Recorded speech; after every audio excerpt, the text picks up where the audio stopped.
It's quite something, isn't it, when you either watch TV or you see it online.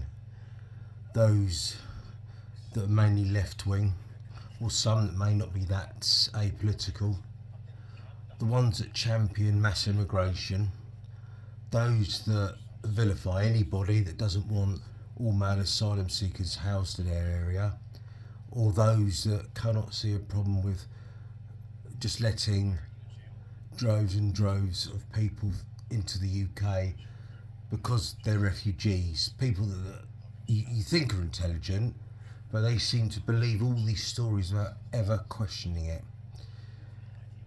You also see them with their placards: asylum seekers welcome, refugees welcome, and you see them on the shows, don't you? BBC Question Time, the happy clappy audience that sort of shout in the background and groan when anybody on the panel, the one person that really represents the 15 million of us when it comes to mass immigration, these people that are for mass immigration always seem to be on the BBC or on some radio shows like LBC. There's quite a few sort of that think they represent the working class but are anything but. And when anyone calls in and there's a discussion on mass immigration, refugees or asylum seekers, they're usually ridiculed and sneered at, and the lefty presenters, that type of "look at me, I'm so intelligent, I'll ask such silly questions and make you look silly."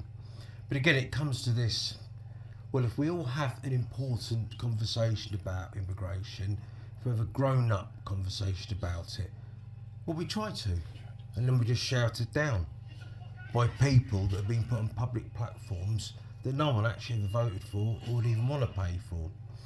But the point I'm trying to get at is all these people that champion mass immigration never live with the effects of it. They don't live in areas where their towns have completely changed beyond recognition. They don't live in an area where there's high crime and high shoplifting. They don't live in an area of county lines and crackheads and hostels and halfway houses. They don't live in an area where their high street used to be busy and now it's all full of Turkish barber shops. That's even if a lot of these people are even Turkish. And a lot of vape shops or a lot of pound shops. They say a pound, but you go in there and things are for $1.99. But anyway, their high street isn't taken up by all this rapid change. So it's easy to want it when you don't deal with it.